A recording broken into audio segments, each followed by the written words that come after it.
dan, good morning, good afternoon. Welcome, ladies and gentlemen, to the conference of the international observers for yesterday elections in Bosnia and Herzegovina. My name is Roberto Montella, I work for the OSCE Parliamentary Assembly. We have here with us today Mr. Roberto Latelli, who is the special coordinator and leader of the short-term OSCE observer mission for yesterday's election. Mr. T. Cox, who is the head of the Parliamentary Assembly of the Council of Europe. Ms. Marietta Tidei, who is the head of the OSCE Parliamentary Assembly. And Ms. Colin Younger, who is the head of the ODIHR long-term observers for these elections. We'll proceed in this way. First, Mr. Latelli will deliver the statement that the delegations have agreed upon.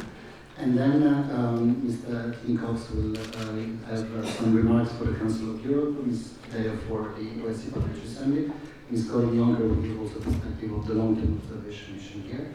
And after the statement and the remarks, we will open the floor for question and answers.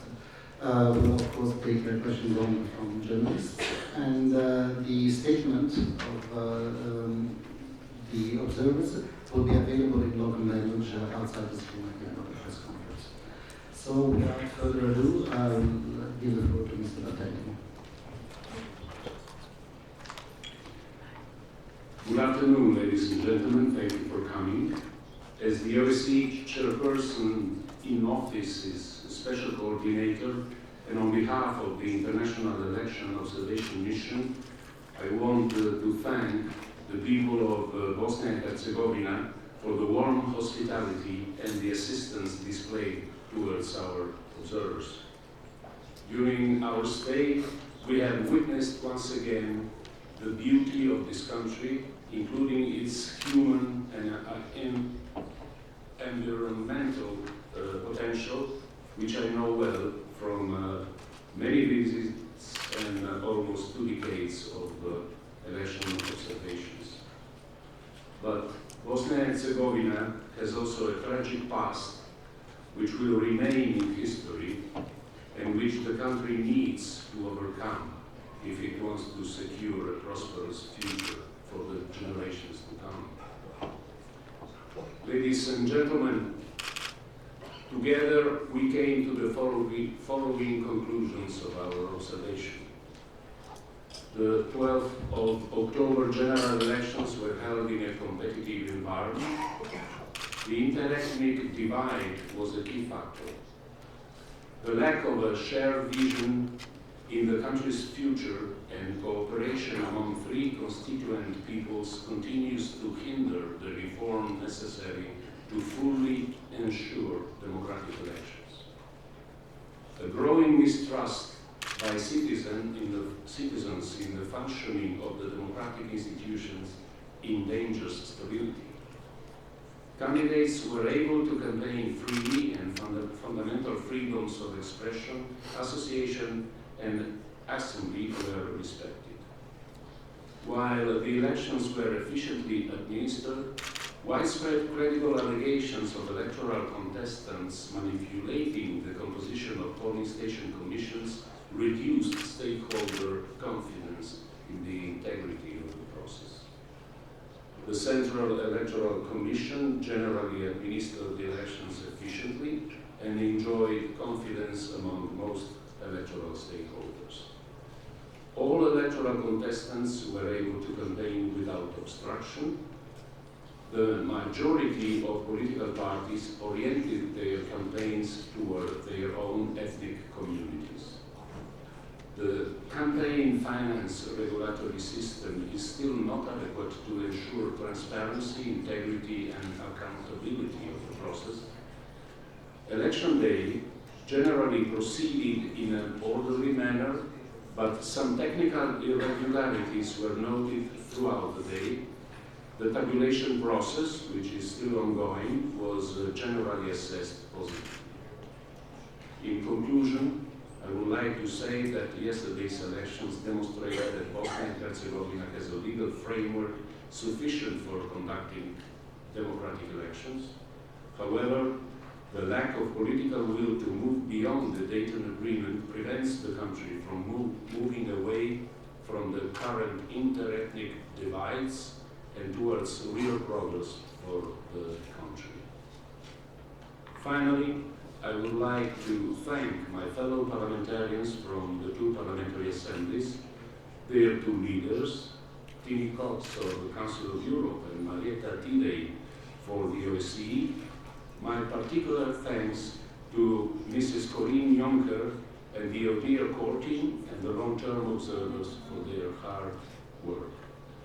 I thank you very much. What I said will be, of course,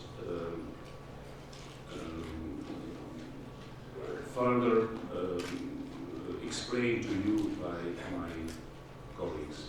Thank you again. Thank you, Mr. Patelli. And I hand over the floor to Mr. T. Cox for the answer. Well done. Bala. I heard some words of your beautiful language, but for the rest I did not get acquainted with it already quite well. Although I'm here for the second time, 4 years ago, together with Roberto, we observed your elections, and so it's great to be back in, as Ronald said, in your beautiful country with very pleasant people. We are observing your elections at your invitation, so we are not a foreign power invading Bosnia while having elections, but we are there to see whether we can give assistance to your parliament and to your institutions to improve the democratic process. Bosnia and Herzegovina is a member state of both the Organization for Security and Cooperation in Europe as well as the Council of Europe, and it's our obligation to help you as good as it's the obligation of your democratic institutions to live upon the commitments that Bosnia and Herzegovina has taken upon itself voluntarily. The Council of Europe Parliamentary Assembly was not only monitoring these elections this week. We sent a month ago a pre-electoral mission, and the rapporteurs of the Council of Europe are systematically monitoring the functioning of your democratic institutions and its performance with regard to obligations which Bosnia and Herzegovina has taken upon itself. Therefore, we send our rapporteurs to your country, our pre-electoral and electoral mission. Organizing, ladies and gentlemen, free and fair elections is an important part of this, and we congratulate the Bosnian citizens with the sunny and peaceful elections of yesterday, and we pay our compliments to all organizations involved, the Central Electoral Commission, the Municipal Election Commissions, as well as the polling station committees. And here too I have to thank ODIHR, the Organization of Democratic Institutions and Human Rights, for its great work which made it possible that we could do our job. Yet, ladies and gentlemen, we have also to be open and frank. In the report that the Council of Europe will prepare for its Brussels meeting, we will give special focus to the follow-up of our observation during these weeks, and that there is an ever-growing mistrust of citizens in the functioning of the country's democratic institutions. Almost all our interlocutors informed us on this very dangerous development which might be a threat to the country's stability. The widespread mistrust of citizens in the functioning of these democratic institutions should be considered, according to our opinion, as a major warning sign to all politicians and political parties in all parts of the country, because without enough public trust, democracy cannot properly function. This might be a matter of concern in all member states of the OSCE and the Council of Europe, but it is a matter of special concern in your country, in Bosnia and Herzegovina. It's now up to both citizens, politicians and political parties to find ways to regain public trust in its functioning of the democratic institutions after these elections. And be sure that both the Parliamentary Assembly of the OSCE as well as the Parliamentary Assembly of the Council of Europe will be there to assist your institutions, your parties, your politicians and your citizens to make it possible that the trust in your institutions is increased instead of decreased. These are the remarks that I wanted to make. Once again, I congratulate Bosnia and Herzegovina on these elections, and it was an honor, a privilege, and a great pleasure to be here with you under this excellent weather conditions. Thank you very much. Thank you very much, Mr. Cox. Now I hand over the floor to Ms. Day for the OSCE Parliament.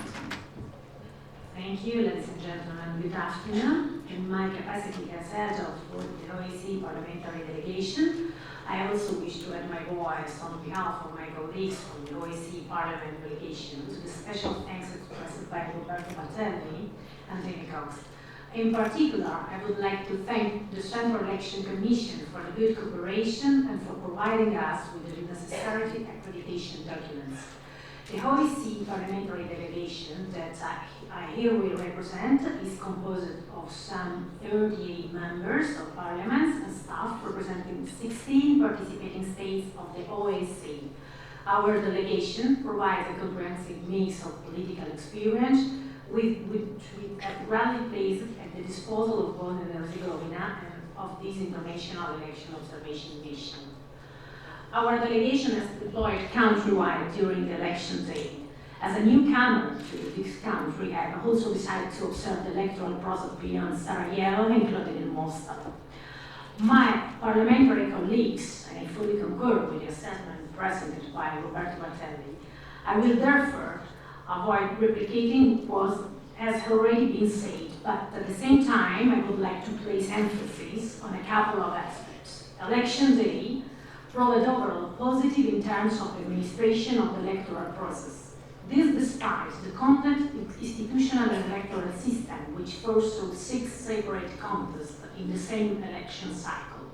In general, the Central Election Commission enjoyed confidence among the electoral stakeholders.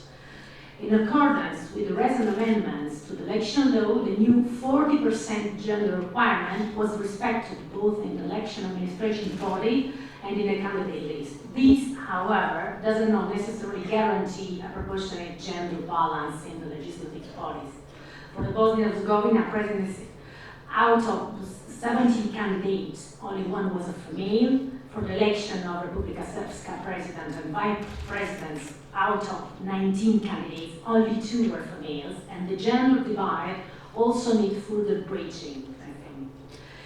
There are a large number of media outlets operating in the country, although the media environment remains segmented along ethnic lines.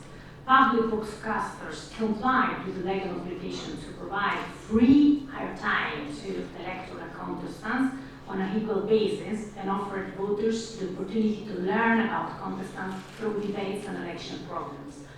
However, our media monitoring results sustained the widespread allegation of bias in broadcast media.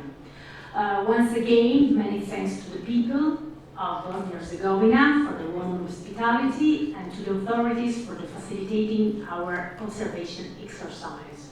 I also wish to thank my parliamentary colleagues from both delegations and the OGR for their support and assistance. Thank you. Thank you very much, Mr. Today. Now I hand over the floor to Ms. Corinne Young for the ODR team. Thank you very much. Hvala lepo. I can only agree and subscribe to what three colleagues just stated. All politicians have to seriously intensify their cooperation with each other and establish a shared vision for all people living in Bosnia and Herzegovina. In general, the fundamental freedoms are guaranteed, but to ensure full democratic elections, more is needed. More from the politicians is needed, but also the civil society and the citizens have a role to play. All have to move on. Talking about political parties.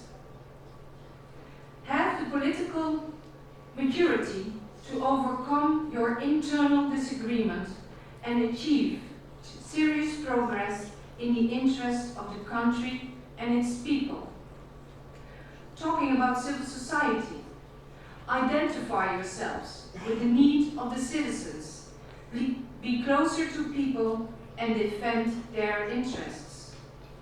and talking about citizens, guarantee that your voice cannot be ignored.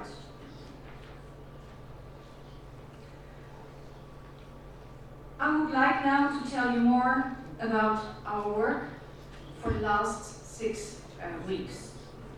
The OSCE ODIHR Long-Term Observation Mission started its work on the 3rd of September and will stay in the country until the 23rd of October to observe the pre-election period, election day, and the post-election period. We've had 11 experts based in Sarajevo and 20 long-term observers throughout the country. Together with nearly 300 short-term observers, where also the Parliamentary Assembly is added to, thank you very much for that, we gathered all relevant information to be able to assess if the 2014 general elections of yesterday were organized in line with the OSCE standards and the Council of Europe commitments for democratic elections. And as Tini already mentioned, the reason why we are doing this is that the country obliged itself to these standards by becoming a participating state of the OSCE and member state of the Council of Europe. Through this, they committed themselves to respecting democratic elections, human rights, and the rule of law. We assessed the legal framework for the elections, the work of the election administration, the nature of the campaign, the regulation of campaign finance, and the media environment. The assessments of all these aspects relate directly to the question of confidence. If the different participants in the electoral process, voters, candidates, election administration workers, lack trust that the process doesn't meet these standards, then this has a negative effect on the confidence as a whole. So again, we conclude that during the elections, in general, the fundamental freedoms were guaranteed, but to ensure full democratic elections, more is needed. Long-standing shortcomings remain. Most importantly, these include restrictions on the right to stand as candidate and to vote based on ethnicity. These are contrary to both OSCE commitments and Council of Europe standards. We have found that the elections were for the most part administered efficiently, and that the Central Election Committee did enjoy the confidence of most electoral stakeholders. At the same time, we heard numerous claims that electoral contestants engaged in the trading of positions on polling station commissions. This was presumably in order to gain greater representation in areas of specific interest to them. This undermined confidence in the ability of the polling station commissions to prevent abuses. In observing the pre-election period, we saw that electoral contestants were able to campaign without obstruction, and that freedoms of association and assembly were respected. The campaign atmosphere was calm, with isolated incidents. We also saw that political parties largely targeted their campaign towards their own ethnic communities. We paid specific attention to the system for regulating campaign finance. Our assessment is that the system is not adequate to ensure the transparency, integrity, and accountability of the process. The media environment is an important element of any election process. Based on the media's role to provide voters with the information they need to make an informed choice when casting their ballot. We carried out comprehensive media monitoring over the 6-week period leading up to election day. Although there are a large number of media outlets operating in the country, the media landscape is also divided along ethnic lines. Additionally, the monitoring results substantiated widespread allegation of bias. Positively, public broadcasters did comply with the legal obligation to provide free airtime to all contestants on an equal basis. As I said, these are just some of the findings contained in today's statement, so I would like to urge you to look at the document itself to get the full picture of our assessment. And while you're doing this, it is important to understand that the purpose of this observation is to help to improve the electoral system in Bosnia and Herzegovina. In some 8 weeks, ODIHR will issue a final report on the general elections here.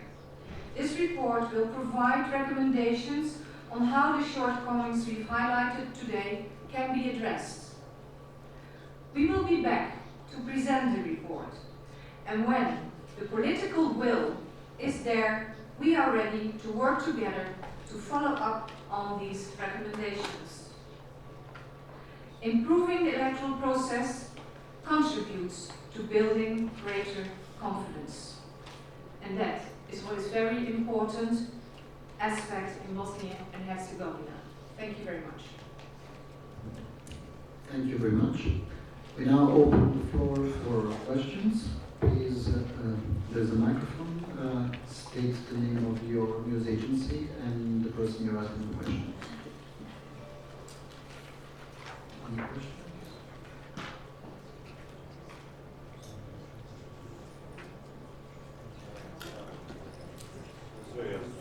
There's one here. There's one here. Hvala. Evo još poziv pitanje na bosanskom telegrafu. Mene zanima, spomenuli ste... Lana Jaša Smilić Knježević, Al Jazeera Balkans. Spomenuli ste neke tehničke poteškoće, ali ste generalno ocijenili izbore pozitivnim. Evo, možete reći koje su tehničke poteškoće bile?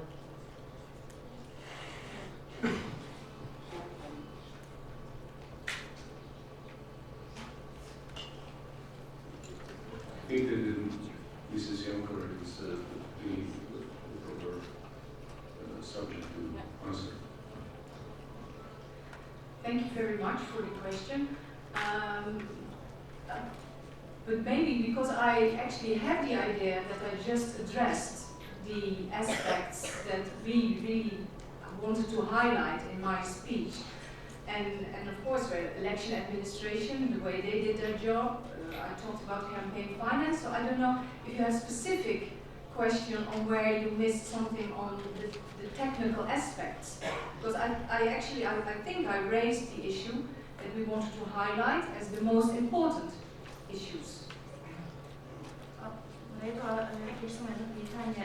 Spomenuli ste, svi ste zapravo istakli da je nepovjerenje u toku kampanje, a evo i poslije izbora, jedna od glavnih stvari zbog čega se treba u Bosni i Hercegovini i političari, ali i na neki način i međunarodna zajednica treba biti zabrinuta. Možete li objasniti na koji način i šta je to konkretno?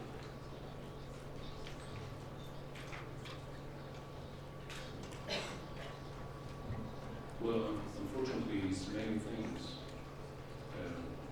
Fundamental human rights, they don't have the proper allocation to the rule of law. This ethnic divide doesn't allow the implementation of the necessary also economic reforms.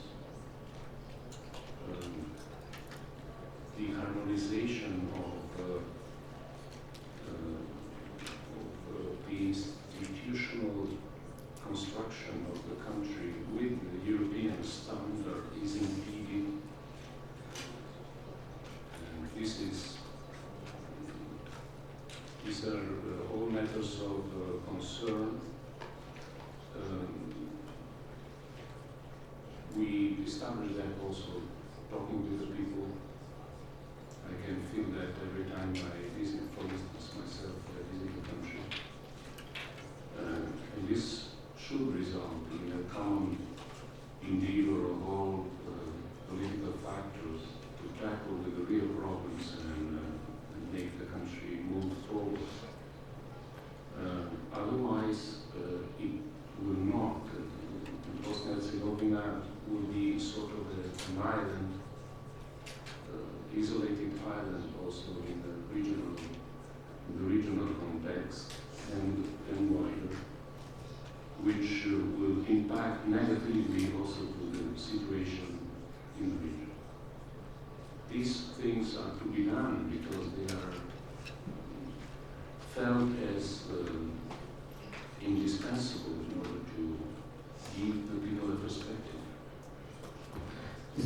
răspuns prim-ministrului misiunii Caracas.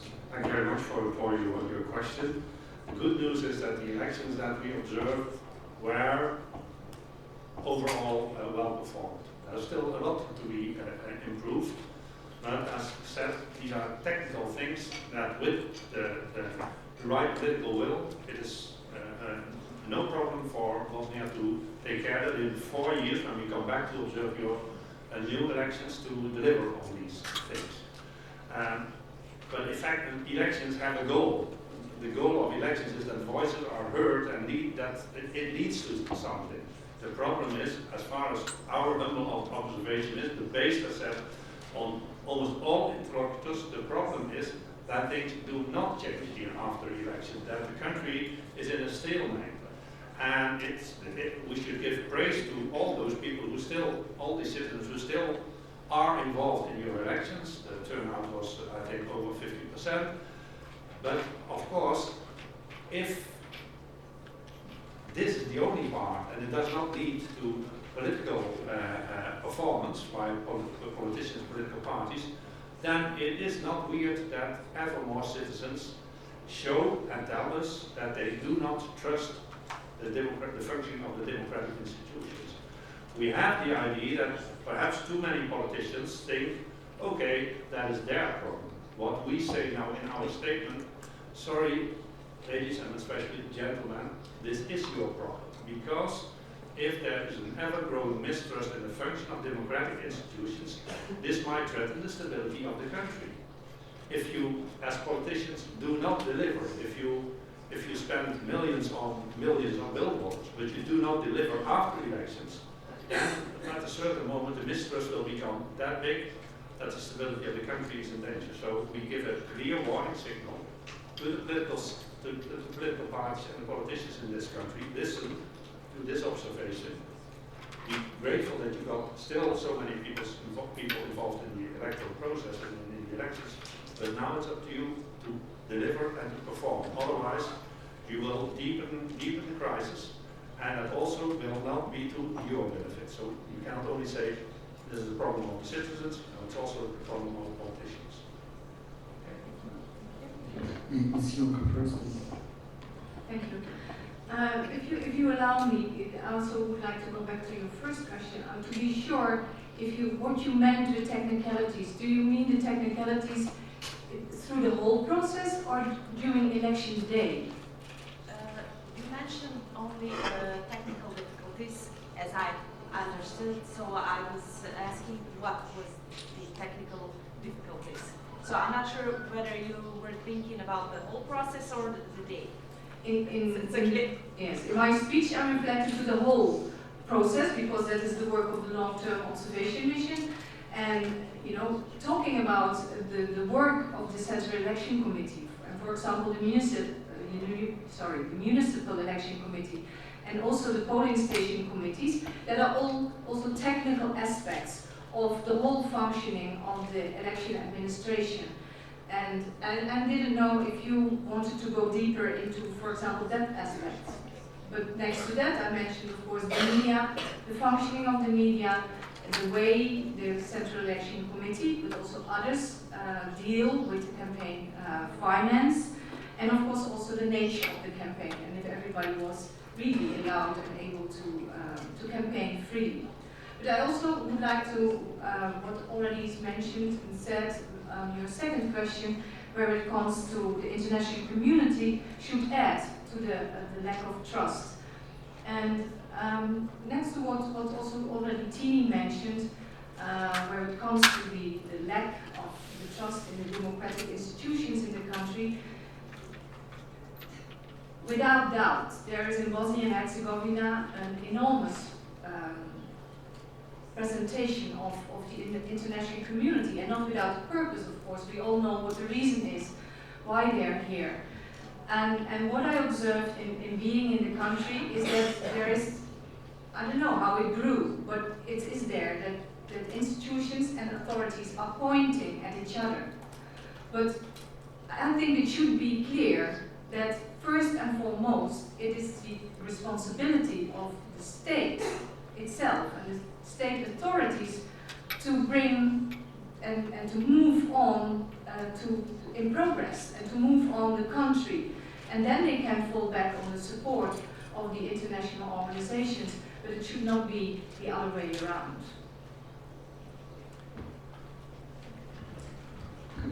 Question? Maja Župa, agencija.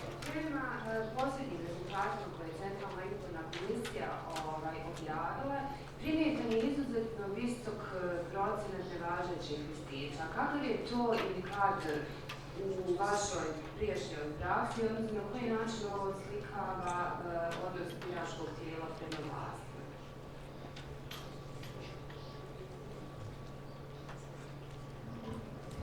Well, I can only express my opinion. I think that this is also a sign of this distrust that people they show that way in the system. Would you know that?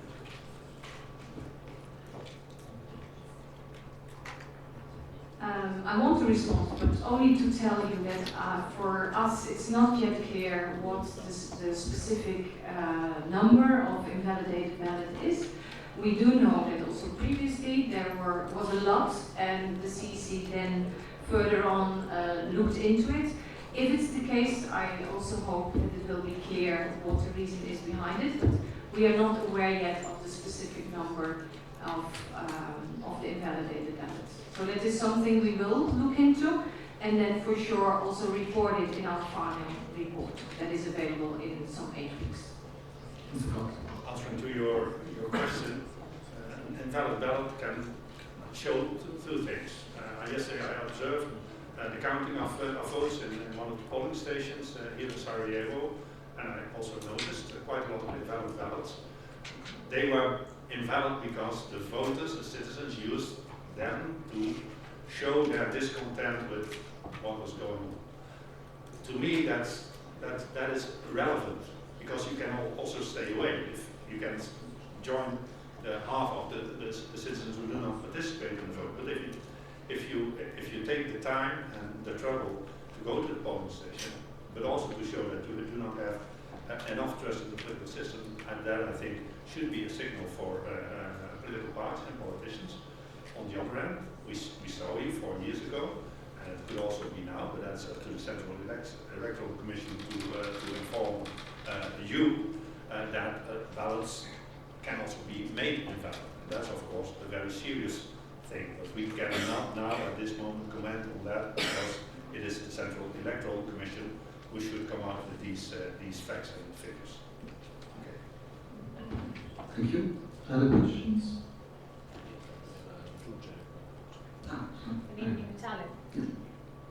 Okay, you will forgive me if I speak Italian, I prefer.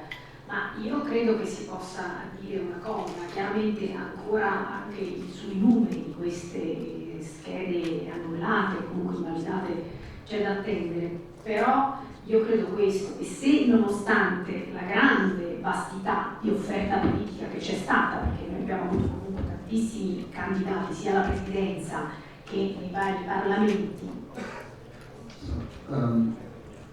Ms. Pinay is saying that there's a vast majority, there's a vast offer of political choice in the Bosnia and Herzegovina political country. So if, despite this vast choice, Esatto, c'è da fare riflettere, perché se un elettore è venuto a votare e comunque ha deciso di invalidare la scheda, significa che ha voluto manifestare anche con forza una sfiducia in coloro che si candidavano. Io credo che di questo comunque chiunque vinca le elezioni, chiunque governi, ma sia i partiti di maggioranza che quelli di opposizione devono comunque rendersi conto e far tesoro di questa elezione. so if despite this vast choice that the electors had, they are still taking the time to go and cast a vote in sign of protest and not choosing one of the options that were on the ballot paper. This is a clear message for those who will take political responsibility in the future in the government, that they have to take into account that there is a great dissatisfaction in the public. Any other questions? If not, then I will thank you, the members of the press, for their participation, and thank you to Goodbye.